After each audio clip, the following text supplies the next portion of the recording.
This 1899 photo of two sisters looks peaceful, until you notice what one of them is holding. Why would a simple studio portrait of two young women shock historians and force them to rewrite what they thought they knew about the end of slavery in America? Dr. Marcus Chen stood in the climate-controlled archive room of the Library of Congress in Washington, D.C., on a cold January morning in 2021, staring at a photograph that would haunt him for months to come. The image had arrived as part of a large donation from a private collector's estate. Hundreds of 19th century photographs, most of them typical studio portraits of families, couples, and individuals from across the American South. This particular photograph, dated 1899 on the photographer's mount, showed two young black women seated side by side in an elegant studio setting. A painted backdrop depicted a garden scene with classical columns.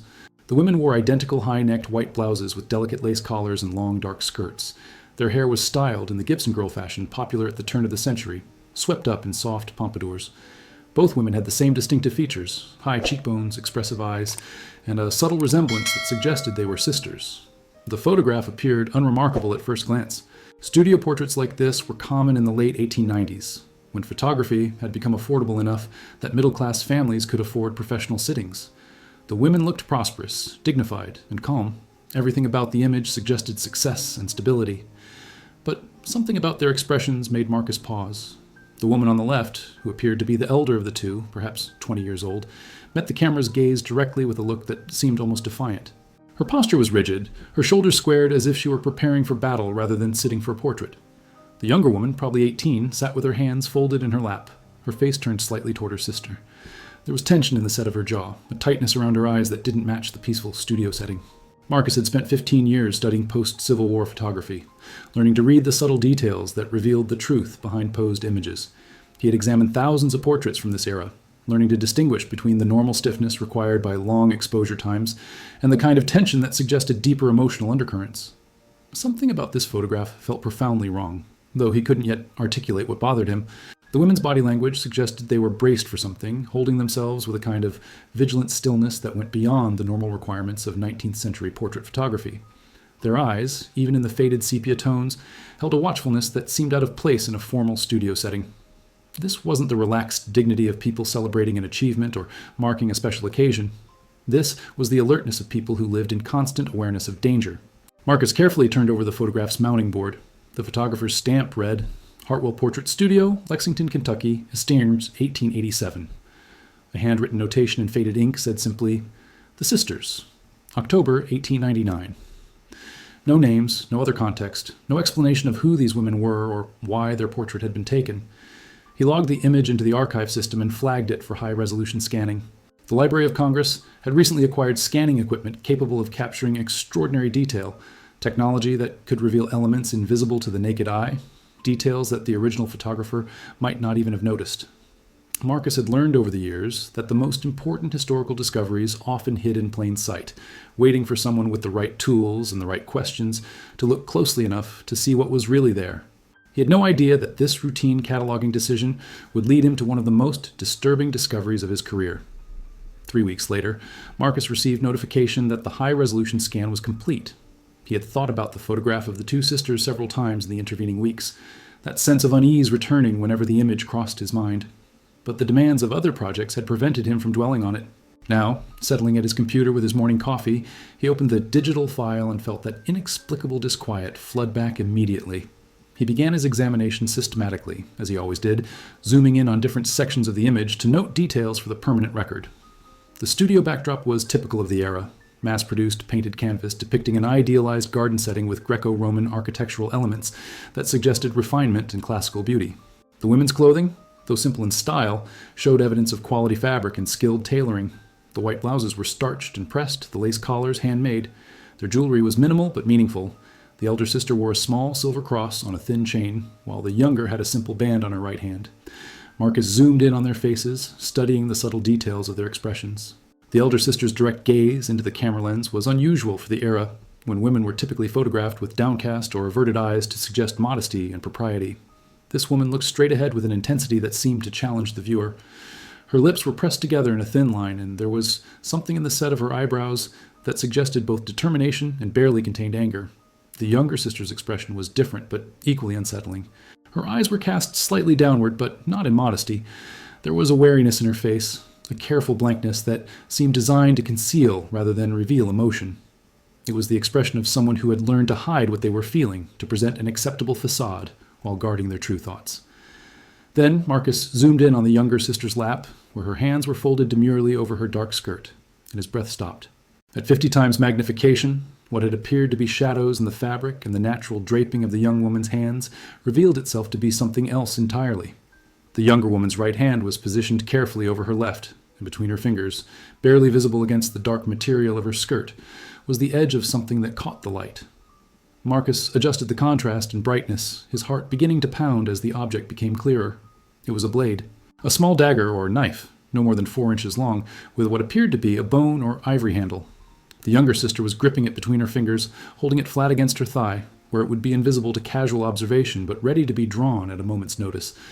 Marcus sat back from his monitor, his hands trembling. This was no decorative accessory, no innocent element of costume. This was a weapon, deliberately concealed, carried with obvious practice and familiarity, and it had been brought into a photographer's studio and documented in a formal portrait.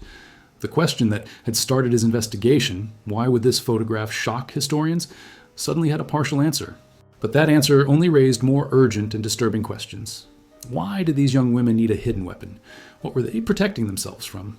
And what did this reveal about their lives in Kentucky in 1899, 34 years after slavery had supposedly ended? Marcus knew that understanding what he had found required identifying the two sisters and learning their stories. He began with the photographer's studio. Hartwell Portrait Studio in Lexington, Kentucky had operated from 1887 until 1903. According to business directory records Marcus found in the Kentucky Historical Society's archives, the studio had been owned by a man named Edmund Hartwell, a white photographer who had advertised his services to all respectable citizens, regardless of station.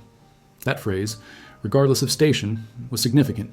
In 1899, Kentucky, most photography studios served exclusively white clientele or maintained separate facilities for black customers.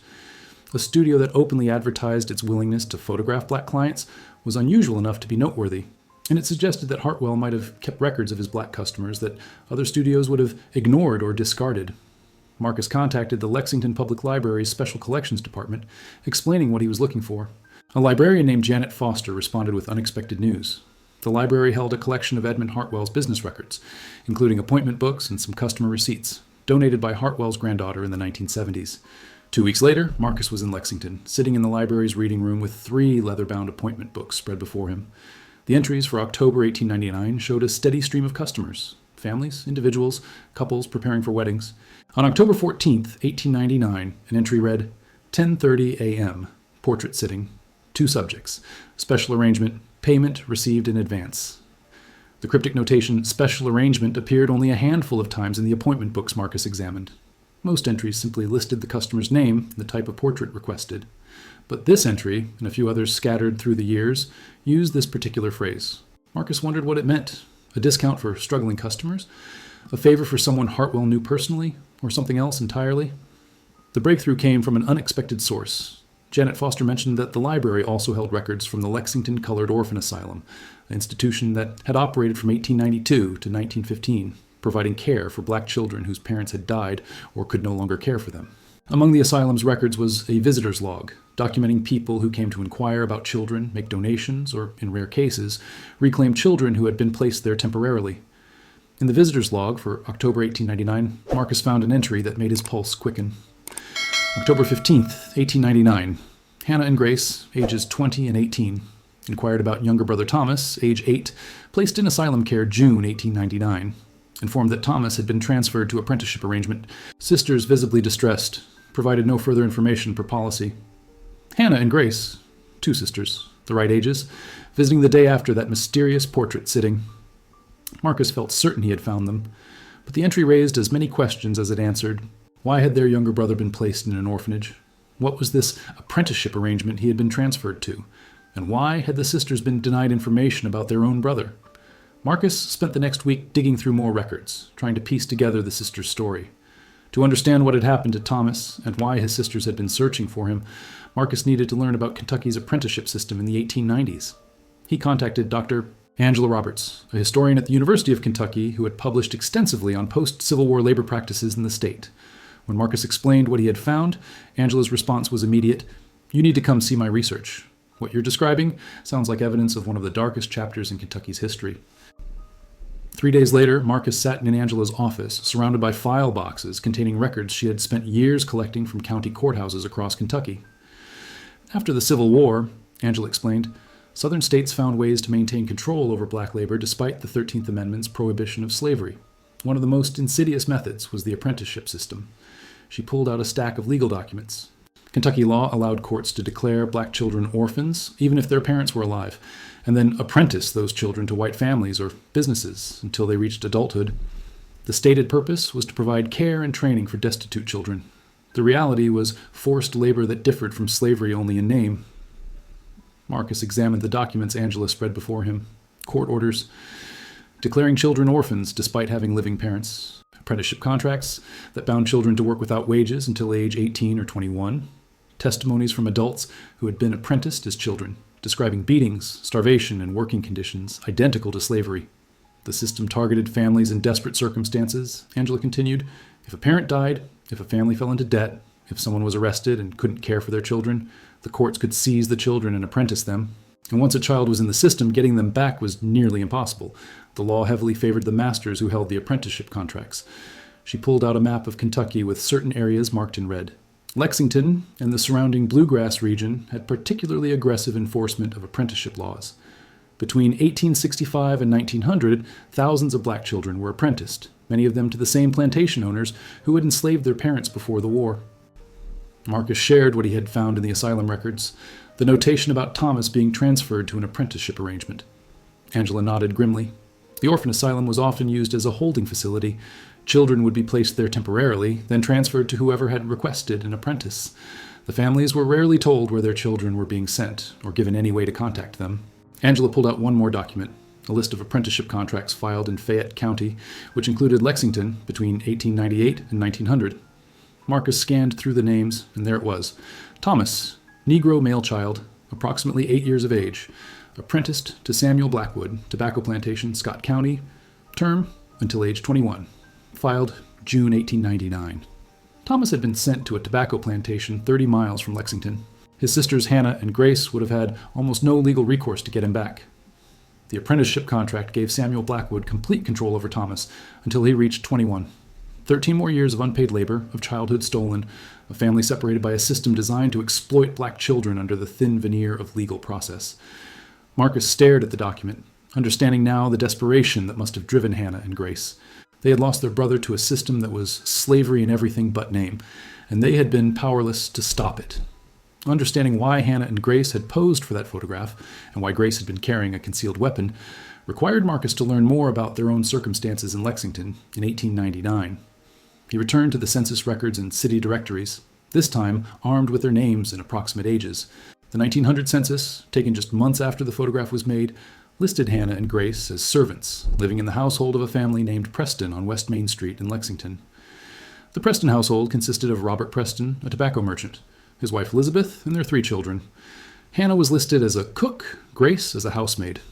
The census noted that neither young woman could read or write, and both were listed as single. But Marcus found something disturbing in the employment records Angela had collected. A notation in the Fayette County court records from July 1899, just 1 month after Thomas had been apprenticed, showed that Hannah and Grace had been bound to the Preston household through what was called an indenture agreement. Like their brother's apprenticeship, this was a legal contract that required them to work for the Preston family without wages, supposedly in exchange for room, board, and training in domestic service. The key difference was that Hannah and Grace were adults, not children. Yet they had been forced into a contract that bound them to unpaid labor for a period of 5 years. How had this happened? Angela helped Marcus search through court records for the answer. They found it in a debt case filed in June 1899. According to the court documents, Hannah and Grace's father had died in May 1899, leaving debts to a local merchant who had extended credit for food and supplies. The merchant had demanded immediate payment from the daughters. When they couldn't pay, the merchant had taken them to court. The judge had ruled that the young women owed $60, a sum they had no way to obtain, and had given them a choice, jail or indenture. They had chosen indenture, signing contracts that bound them to 5 years of domestic service to pay off their father's debt. The Preston family had paid the merchant directly and taken possession of Hannah and Grace's labor. It was debt peonage, another system that trapped black Americans in conditions barely distinguishable from slavery, using legal mechanisms to enforce bondage that the 13th Amendment had supposedly abolished. Marcus found testimony from other women who had been similarly trapped. In interviews conducted in the 1930s as part of a Depression-era documentation project, elderly women described the reality of domestic service under indenture, working from before dawn until late at night, sleeping in unheated attic rooms, eating scraps from the family's table, subjected to physical punishment for any perceived disobedience, and living under constant threat of violence. And they described something else that made Marcus understand why Grace had carried a weapon into the photographer's studio. Multiple testimonies mentioned that young women in domestic service faced constant danger of sexual assault from the men in the households where they worked. With no legal protection, no ability to leave their employment, and no recourse if they were attacked, these women lived in a state of perpetual vulnerability. Grace's hidden dagger was not a dramatic gesture. It was a desperate necessity, a tool of last resort for a young woman who understood that the law would not protect her and that her only defense was whatever protection she could provide for herself. Marcus needed to understand Edmund Hartwell's role in this story. Why had the photographer agreed to take the portrait? What was the special arrangement noted in his appointment book? And did Hartwell understand what Grace was carrying when he posed the two sisters for their photograph? The answer came from an unexpected source. Marcus received an email from a woman named Catherine Hartwell Morrison, who had seen his inquiry on a genealogy forum where he had posted information about Edmund Hartwell. Catherine was Edmund's great-great-granddaughter, and she had boxes of family papers that had never been donated to any archive. When Marcus visited Catherine in Louisville, she brought out a collection of letters and personal journals that Edmund had kept. "My family has always known that Edmund was sympathetic to the black community," Catherine explained. "He was a Quaker, and he believed strongly in equality and justice. But he had to be careful about how he expressed those beliefs in Kentucky in the 1890s. Edmund's journal entries from October 1899 told the story. On October 13th, he had written, "Visited today by two young women of color, sisters named Hannah and Grace. They came not to request a portrait for vanity, but to document something important. They would not explain in detail, but I understood that they wished to create a record of themselves, to prove their existence and their resistance to circumstances they could not fully escape. I agreed to photograph them tomorrow and to ask no questions that might put them in danger." The next day's entry was more detailed, made the portrait of the sisters today. They arrived precisely at the appointed time, dressed in their finest clothes, which they said belonged to the household where they worked. The younger one, Grace, carried something concealed in her clothing. I saw the glint of metal when she arranged her skirt. I chose not to mention it, understanding that whatever she carried was for her protection in a world that offers women like her little safety. Edmund had positioned them carefully, he wrote, to ensure that the concealed weapon would be captured by the camera, but would not be obvious to casual observation. If they wished to document their circumstances, including their need to protect themselves, then I will help them do so. A photograph is evidence, and evidence may someday serve justice even when the present offers none. The entry continued. They paid me with coins they said they had saved secretly over many months, money earned through small services they provided outside their required labor. They asked me to make 2 copies of the photograph, one for them to keep and one to be sent to an address in Philadelphia, to a Quaker organization that documents injustices in the South. I will honor this request. Marcus felt a chill reading these words. The photograph had been created deliberately as documentation, as evidence of the sisters' situation, and it had been sent to an organization that collected such evidence, though clearly that evidence had not been enough to change their circumstances or rescue their brother. Catherine showed Marcus one more item, a small envelope containing a lock of hair and a note in Edmund Hartwell's handwriting, dated November 1899. The elder sister, Hannah, returned today to tell me her sister Grace was killed. She did not provide details, but her grief and rage were apparent. She asked me to keep this lock of Grace's hair and to remember that her sister had been a person of dignity and courage. I will remember. Marcus knew he needed to find out what had happened to Grace in the month after the photograph was taken. He returned to the Fayette County court records, searching for any mention of her name in October or November 1899. What he found was a brief newspaper article from the Lexington Daily Press, dated November 3rd, 1899, buried in the back pages among minor local news items. Unfortunate incident on West Main Street. A Negro servant girl employed in the household of Mr. Robert Preston suffered fatal injuries on the evening of November 2nd. According to reports, the girl, identified as Grace, approximately 18 years of age, fell from a second-story window while performing her duties. A physician was summoned, but the injuries proved fatal. The coroner has ruled the death accidental. The girl's remains were claimed by her sister and buried in the colored section of Lexington Cemetery. Marcus read the article 3 times, his hands shaking. Fell from a second-story window while performing her duties. The passive construction The vague circumstances, the quick ruling of accident, everything about the brief report screamed of a cover-up. What had really happened on that November evening? He searched for more information and found a coroner's report in the court archives. The document was perfunctory. Female Negro, approximately 18 years, deceased from injuries consistent with fall from height, multiple contusions and broken bones. No witnesses to the fall. Death ruled accidental. But Marcus also found something else. A complaint filed with the Lexington Police Department 3 days after Grace's death. The complaint had been filed by Hannah, and though it had been dismissed almost immediately, the record of it remained. Hannah had claimed that her sister had been attacked by Robert Preston, that Grace had fought back using a small knife she carried for protection, and that Preston had thrown her from the window in rage. Hannah had demanded an investigation and prosecution. The police response, noted at the bottom of the complaint, was brief. Complainant is a Negro servant with questionable moral character. Accused is a respectable businessman and family man. No credible evidence supports the allegation. Complaint dismissed. Marcus sat in the archive reading room, staring at these documents, understanding the full horror of what had happened. Grace had carried that weapon in the photograph because she knew she was in danger. She had documented herself holding it, creating evidence of her need for protection. And when she had used it to defend herself from assault, she had been murdered for her resistance. The system had then protected her killer, dismissing her sister's testimony, ruling the death accidental, and ensuring that no justice would ever be served. Angela Roberts helped Marcus search for more information about Robert Preston.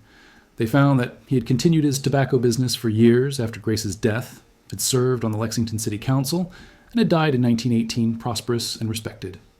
His obituary made no mention of any scandal or controversy. The system had protected him completely. They also found records showing that Hannah had been forced to complete her 5-year indenture contract despite her sister's death, working in the Preston household until 1904. The psychological torture of being forced to serve the man who had killed her sister was almost incomprehensible. Marcus understood now why this photograph was so important, why it had to be examined, documented, and shared. It was one of the only pieces of evidence that Grace had existed, that she had been a person with dignity and agency, that she had tried to protect herself in a world determined to render her powerless. After completing her indenture in 1904, Hannah had disappeared from Lexington's records. Marcus spent weeks trying to trace what had happened to her, searching through city directories and census records in Kentucky and surrounding states. The trail seemed to have gone cold, a common problem when researching black women from this era, whose lives were often poorly documented. The breakthrough came from the Quaker organization that Edmund Hartwell had mentioned in his journal. Marcus contacted the American Friends Service Committee in Philadelphia and explained what he was researching. An archivist there searched through their historical records and found a file labeled Kentucky Cases, 1899-1905. Inside was correspondence about Hannah and Grace, including letters from Edmund Hartwell describing their situation and his concerns about their safety. But more importantly, there was a letter from Hannah herself, dated January 1905, written in careful, unpracticed handwriting that suggested she had recently learned to read and write. "Dear friends," the letter began, "my name is Hannah, and I am writing to tell you that I have left Kentucky and come to Cincinnati, where I am safe. I worked 5 years for the man who killed my sister Grace. Every day I thought about leaving, but I had no money and no place to go, and I knew if I ran, they would catch me and put me in jail or worse. But I survived because I promised Grace I would live and tell the truth about what happened to her." The letter continued, "I am working now in a factory making shirts. The work is hard, but I am paid wages, and I can leave when I choose. I have joined a church here where there are other women who escaped from Kentucky, and we help each other. I wanted you to know that I am alive and free. I also wanted to ask if you still have the photograph that Mr. Hartwell sent you in 1899, the picture of me and Grace. It is the only image of my sister that exists, and I would like to have a copy of it if possible." The file contained a response from the organization, confirming they would send Hannah a copy of the photograph and offering her assistance in documenting her testimony about the apprenticeship system and her sister's death. There were several more letters from Hannah over the following years, describing her life in Cincinnati, her work in various factories, and her involvement in church and community organizing. In a letter from 1910, Hannah wrote about finding her brother. "After 6 years of searching, I have located Thomas. He is still in Kentucky, still bound to that plantation until he turns 21. I have written to him, though I do not know if my letters reach him. I am saving money to help him when he is finally freed. He will be 19 then, with no education, no family nearby, nothing but years of stolen childhood. But I will be here for him, and together we will build a life that honors Grace's memory." Marcus found Thomas in the 1920 census, living in Cincinnati with his sister Hannah. He was working as a laborer, and Hannah was listed as a seamstress, running her own small dressmaking business from their home. They had survived, had found each other again, and had built a life in freedom despite everything the system had tried to take from them. Hannah lived until 1947, dying at the age of 68. Her obituary in the Cincinnati Enquirer was brief, but mentioned that she had been active in civil rights organizing, had helped establish a home for working women, and had been known in her community as someone who helped young people who had escaped from difficult situations in the South. By late 2021, Marcus had compiled his research into a comprehensive documentation of Hannah and Grace's story. He prepared an article for the Journal of African American History and began working with the Library of Congress to create an exhibition featuring the photograph and the evidence he had gathered. The photograph, with Grace's concealed weapon visible only under magnification, became the centerpiece of an exhibition titled Hidden Defenses, Resistance and Survival in the Post-Emancipation South. The exhibition included the photograph itself, Edmund Hartwell's journal entries, Hannah's letters, court records documenting the apprenticeship system and Grace's death, and testimony from other women who had survived similar circumstances. News of the discovery spread quickly through academic and genealogical networks. Researchers began examining other photographs from the same era, looking for similar instances of concealed weapons or other forms of documentation hidden in plain sight. Several more examples emerged. Photographs of domestic workers with kitchen knives discreetly visible, images of field workers with tools that could serve as weapons, portraits of women with defensive postures that suggested constant vigilance. The story resonated particularly strongly with descendants of people who had lived through the post-emancipation period. Marcus received dozens of emails from people whose ancestors had been apprenticed, indentured, or trapped in debt peonage. Many shared family stories that had been passed down orally but never documented, stories of resistance, survival, and the various ways people had tried to protect themselves and preserve evidence of the injustices they endured. One email came from a woman named Joyce Miller in Cincinnati, who said her grandmother had known Hannah personally. "My grandmother used to tell me about a woman in the neighborhood who had survived terrible things in Kentucky, and who dedicated her life to helping other people escape similar situations. She said this woman had lost a sister to violence and carried that grief her whole life, but transformed it into action. I believe she was talking about Hannah." Joyce shared photographs from her grandmother's collection, including one from the 1930s, showing a group of women from their church community. In the center of the group, looking directly at the camera with the same fierce dignity Marcus had seen in the 1899 photograph, was an elderly woman Joyce identified as Hannah. The exhibition traveled to museums in Cincinnati, Lexington, and Philadelphia, each venue adding local context about the systems that had trapped people like Hannah, Grace, and Thomas. In Lexington, the exhibition sparked community conversations about confronting difficult history and led to efforts to research and memorialize others who had been victims of the apprenticeship system. The University of Kentucky, where Angela Roberts taught, established a research initiative to document all known cases of apprenticeship and indenture in Kentucky between 1865 and 1920, creating a database that would preserve the names and stories of thousands of people whose experiences had been deliberately obscured or forgotten. The photograph of Hannah and Grace, with its hidden evidence of resistance and survival, became one of the most significant historical documents in the Library of Congress's collection of post-Civil War photography. For Marcus, it represented everything he had dedicated his career to uncovering, the hidden truths that revealed how people had fought against oppression with whatever tools they had, even when the systems arrayed against them seemed insurmountable. In March 2022, the Library of Congress held a special program about the photograph and the history it revealed. Descendants of Edmund Hartwell, including Catherine Hartwell Morrison, attended and shared more family documents. Descendants of Hannah and Thomas, located through genealogical research, also participated, bringing photographs and stories that had been preserved through generations. Among them was Hannah's great-great-niece, Dr. Sandra Williams, a professor of African American history at Howard University. "My family has always known pieces of this story," Sandra said during the program. "We knew that Hannah had escaped from Kentucky, that she had lost a sister to violence, that she had rescued her brother from forced labor. But we never knew about the photograph, about the weapon Grace carried, about the deliberate documentation they created. This discovery has given us concrete evidence of what our ancestors endured and how they resisted. The weapon itself, Grace's small dagger, had not survived. But its image, preserved in a photograph taken 123 years earlier, served as powerful testimony to the reality of young black women's lives in 1899. They had lived in constant danger, had been denied legal protection, had been trapped in systems that exploited their labor and exposed them to violence. And they had armed themselves, both literally and through the creation of evidence, in whatever ways they could. Marcus arranged for a memorial marker to be placed in Lexington Cemetery, where Grace had been buried in an unmarked grave in the colored section. The marker, dedicated in June 2022, read, "Grace, approximately 1881-1899. Domestic worker, sister, and victim of violence. She carried a weapon to protect herself in a world that offered her no protection. She documented her resistance in a photograph that has become evidence of her courage and dignity. Her life and death stand as testament to all who have fought for survival and justice against systems designed to destroy them. The photograph remained on permanent display at the Library of Congress. Grace's steady gaze and carefully concealed weapon, a reminder of the hidden histories that survived in images, the truths that persisted despite efforts to erase them. Every detail told a story. The sisters' identical white blouses, likely borrowed from the household where they worked, their carefully styled hair, assertion of dignity despite their circumstances, Hannah's defiant stare into the camera, and Grace's hands positioned so precisely to both hide and reveal the small blade that represented her only defense. Marcus kept a copy of the photograph in his office. Whenever he looked at it, he saw not just two young women from 1899, but all the people whose resistance had been hidden, whose courage had been documented in ways that seemed invisible until someone looked closely enough to see. The question he had asked at the beginning, why would this photograph shock historians, had been answered. It shocked because it revealed a truth that Americans had tried to forget, that slavery's end had not meant freedom's beginning, that systems of oppression had continued under different names, and that people had fought back in whatever ways they could, creating evidence that would survive even when they did not. Grace had lived only 18 years, but her image, with its hidden testimony to her circumstances and her resistance, would now be remembered and honored forever. The truth she and Hannah had tried to preserve had finally been seen, understood, and shared. That was the power of a single photograph, when someone finally looked closely enough to see what was hidden in plain sight.